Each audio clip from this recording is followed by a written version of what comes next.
Bonjour, c'est la fiancée des étoiles, un podcast sur le nœud sud qui est en Scorpion. Depuis le 18 janvier 2022, le nœud sud est passé donc en Scorpion et par conséquent, le nœud nord est donc en Taureau. Alors en théorie, le nœud sud indique ce qui doit être lâché, car cela correspond au passé. C'est donc le truc qui empêche d'aller vers l'avenir. Et les plus hardis expliquent que le nœud sud correspond aux vies antérieures. Et il faut donc aller vers le nœud nord qui correspond à l'incarnation présente. Alors depuis que le nœud sud est en Scorpion, c'est un peu passé sous silence. Alors pourquoi? Parce que le Scorpion est un signe qui dérange. Alors, c'est un signe qui est désormais très décrié. Il a une très mauvaise réputation. Allez savoir pourquoi. Le Scorpion est maintenant affublé de tous les défauts. Il est manipulateur, il est obsessionnel, il est rancunier, il est jaloux, il est méchant, il est dépressif, angoissé, ténébreux, et j'en passe. Jusqu'à être d'ailleurs très porté sur la chose, ne pensant qu'à cela. Si vous voyez ce que je veux dire. Donc avec un portrait pareil, effectivement, le Scorpion fait fuir. À propos du Scorpion, vous savez, comme dit le vieil adage, lorsque l'on veut tuer son chien, on dit qu'il a la rage. Donc c'est certainement pour cette raison qu'il est autant recommandé de foncer vers le nord, qui est en Taureau et qui est donc un signe, on va dire, beaucoup plus respectable. Alors du coup, eh bien, cette recommandation, c'est-à-dire de foncer en direction du nord et de lâcher le passé qui vient du Scorpion, puisque c'est un passé qui ne sert à rien et qui est complètement nulos, eh bien ça évite de regarder dans le rétroviseur, histoire de voir s'il n'y aurait pas un ou deux trucs à comprendre. Alors, bien sûr que ce genre de conseil est valable si on part sur l'idée que le nœud sud, il évoque les vies antérieures.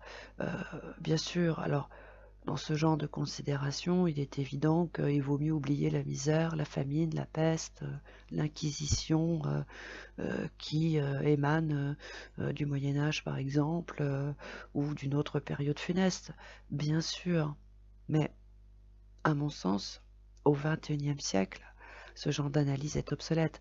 C'est-à-dire de considérer que le nœud sud évoque les vies antérieures. Pour moi, c'est un concept qui est complètement périmé au XXIe siècle parce que la plupart des gens ont réglé les mémoires qui remontent à 3000 ans, 500 ans.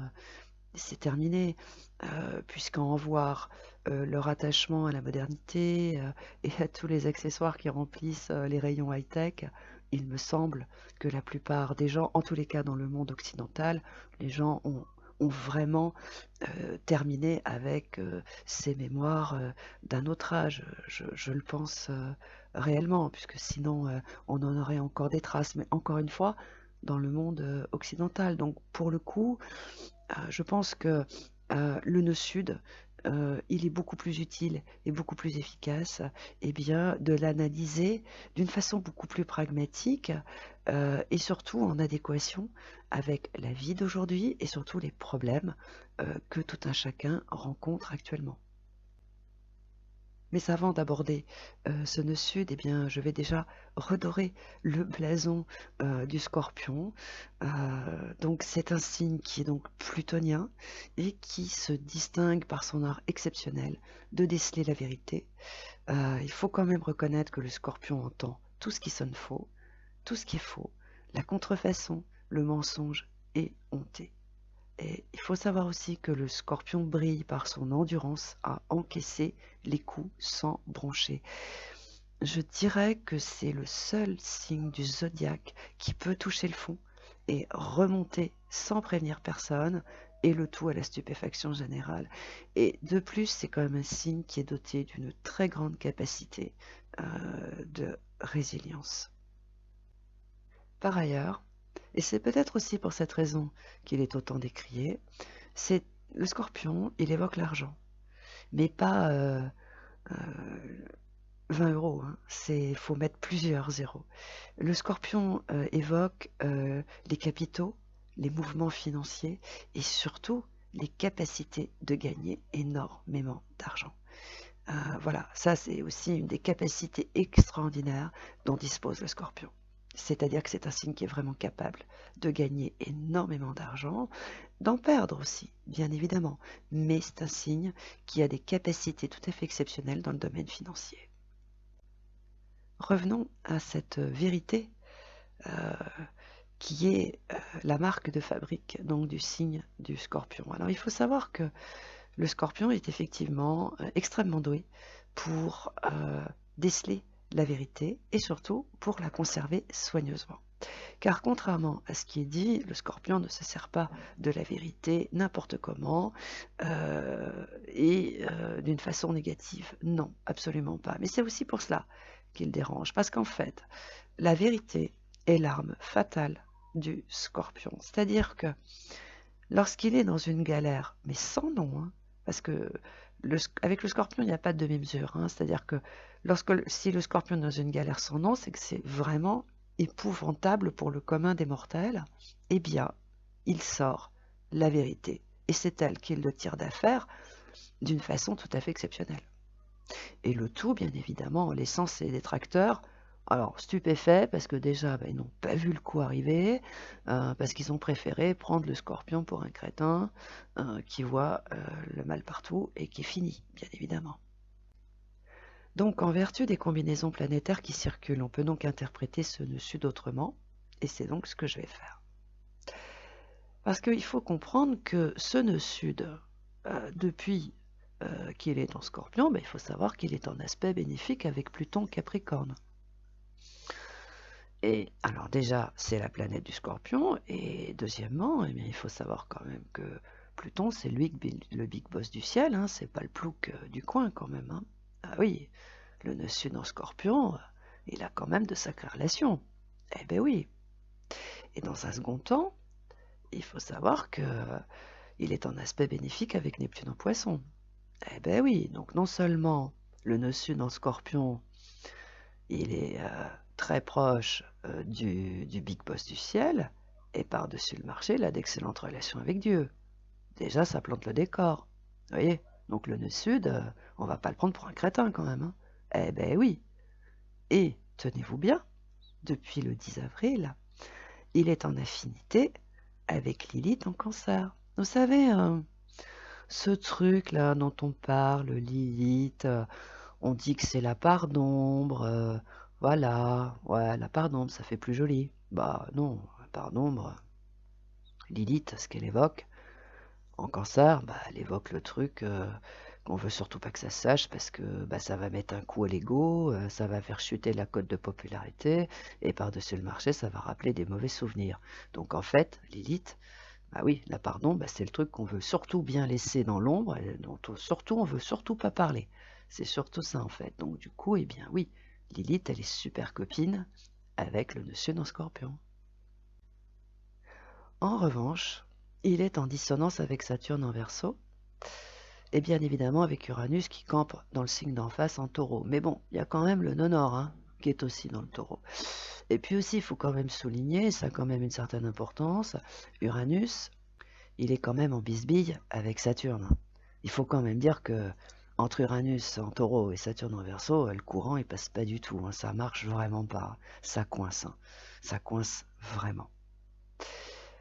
Quelques mots sur Saturne. Alors, il faut savoir que Saturne, il évoque le temps. Alors le temps, c'est pas forcément celui qui est marqué par une horloge ou par les jours du calendrier. Alors si éventuellement vous aimez Jean d'Ormesson, eh bien vous savez que le temps était un de ses sujets de prédilection d'ailleurs et il écrivait admirablement bien sur le temps. Hein, on pouvait lire des pages et des pages sur le temps écrit par Jean d'Ormesson, c'est un pur délice. Bon, j'arrête là parce qu'on n'est pas là pour parler de littérature. Donc oui, Saturne, ce n'est pas que le temps de l'horloge ou du calendrier, c'est aussi le passé. Et par-dessus le marché, Saturne est quand même une planète personnelle. Quant à Uranus, bon, bah, c'est quand même la planète qui représente la liberté, mais il faut savoir qu'il est en taureau. Et lorsque Uranus est en taureau, on dit qu'il est en chute dans le b.a.-ba de l'astrologie. Donc je sais que je prends un raccourci, on peut me le reprocher, mais lorsque la liberté est en taureau, elle est en chute. Depuis quand? 2018. Est-ce que vous voyez où je veux en venir avec mon nœud sud en Scorpion? Donc ce n'est pas ce qui s'est passé il y a 4000 ans ou 400 ans qui est évoqué par le nœud sud en Scorpion, mais un passé beaucoup plus proche qu'on ne le pense. Et ce passé qui est évoqué par ce nœud sud en Scorpion remonte bêtement et simplement à la période entre 1976 et 1981, à celle qui se situe entre 1985 et 1995, en 2013, en 2014 ou en 2018. Donc je pense que si on veut résoudre ces problèmes qui font chuter la liberté d'un côté et qui la restreignent de l'autre, eh bien il est judicieux de jeter un œil sur ces périodes. Et le tout à titre collectif et aussi à titre personnel, c'est-à-dire dans la vie de tout un chacun, puisque des planètes collectives et personnelles sont raccordées à ce nœud sud.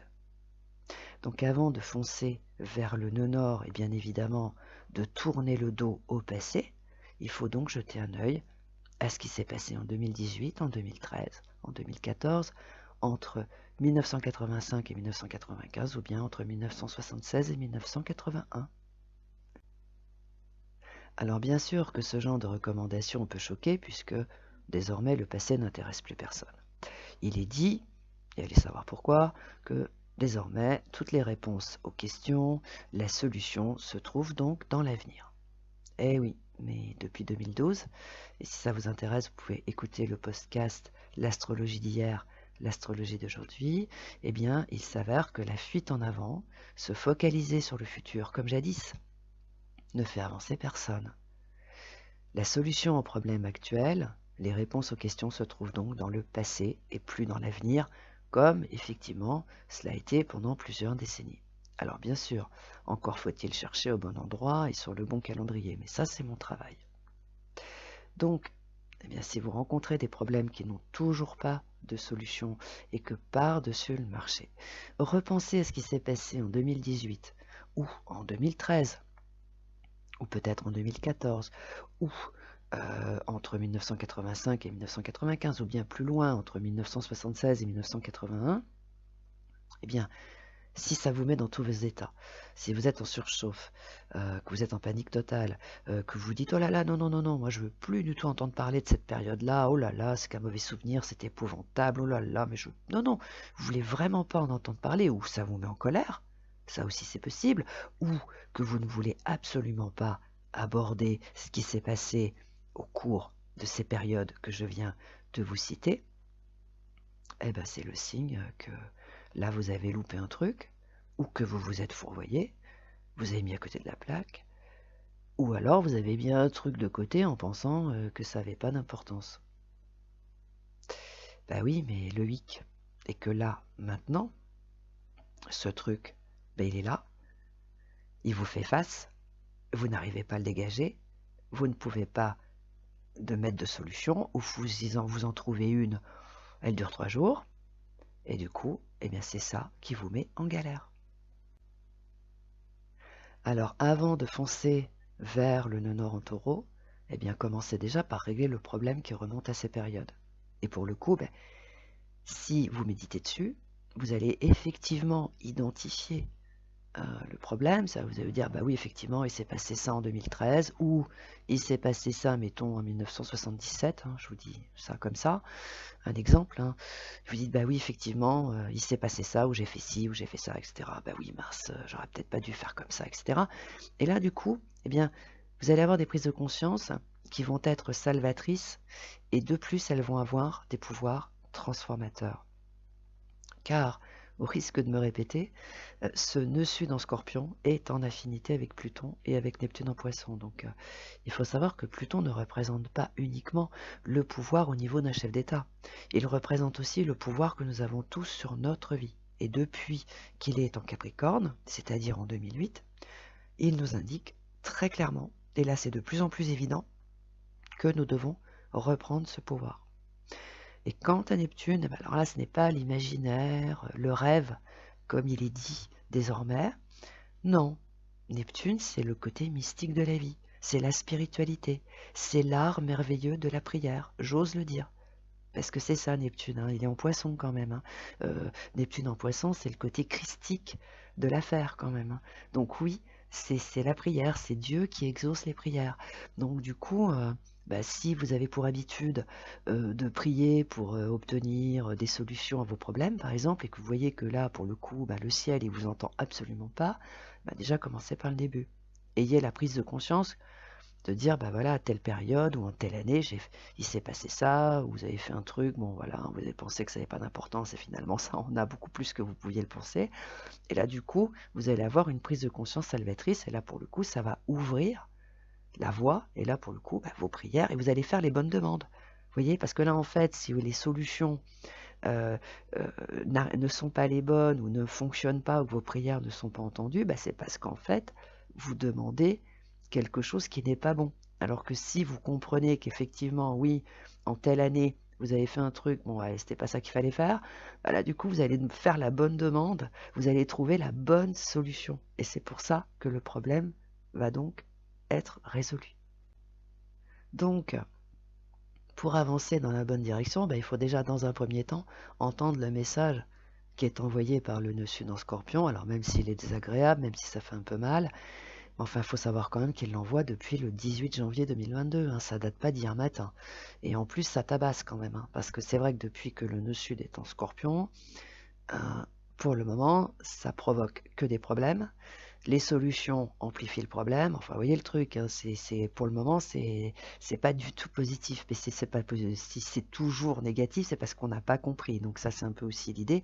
Il faut comprendre le message qui est envoyé par le nœud sud en Scorpion. Mais pour ça, faut-il expliquer que le Scorpion, déjà, il faut retirer tout ce qui est dit sur lui. Il faut arrêter de dire que c'est un signe épouvantable. Non, c'est un signe qui est dans la vérité, qui dit la vérité et puis qui s'en sert. C'est surtout ça. Car outre le fait qu'effectivement, le nœud sud, il évoque le passé, bien sûr qu'il ne faut pas s'y accrocher éternellement, mais il symbolise également les expériences positives qui sont très utiles dans les nouveaux projets. Voilà. Donc le nœud sud, ce n'est pas que des trucs tout moches, négatifs, qui font souffrir, qui font du mal. Non, c'est pas ça. Une fois que le truc négatif est réglé, eh bien les choses bénéfiques ressortent naturellement et elles sont une aide précieuse pour l'avenir. Parce qu'en fait, quand on accorde de l'intérêt au nœud sud, donc au passé, aux expériences passées, que l'on corrige les erreurs qui ont été faites, tout se transforme en expérience positive, car quoi que l'on dise et quoi que l'on pense, le passé est le socle de l'avenir. Sans passé, il n'y a pas d'avenir. Pour illustrer mon propos sur ce nœud sud, quand vous postulez un travail, vous parlez de votre expérience. Et c'est grâce à elle que vous décrochez le poste. Ça ne vous viendrait pas à l'idée de vous présenter sans aucune expérience à un travail. Bon, et si d'aventure vous avez une mauvaise expérience sur votre CV, bon, de toute façon ça arrive à des gens très bien. On a tous eu dans notre carrière des postes où on n'a pas spécialement brillé, où on n'a pas eu que des succès, bon, c'était pas terrible. Ça arrive à tout le monde. C'est pas pour autant que vous le supprimez de votre CV, parce que depuis le temps, vous y avez réfléchi, vous avez compris ce qui s'est passé, et ce qui fait que lorsque vous avez un entretien avec la personne qui vous reçoit, eh bien vous parlez de cette expérience, mais d'une façon positive, parce que vous avez eu le temps de comprendre ce qui s'était passé, et du coup vous avez pu corriger. En fait, le nœud sud, quelque part, eh bien c'est votre CV. C'est le CV de votre vie, de votre existence, au même titre que vous avez votre CV pour votre carrière professionnelle que vous présentez lorsque vous allez à une embauche. Et bien là, dites-vous que le nœud sud, c'est jamais que le CV de votre vie, de toute votre vie. Donc en fait, utilisez ce nœud sud à bon escient.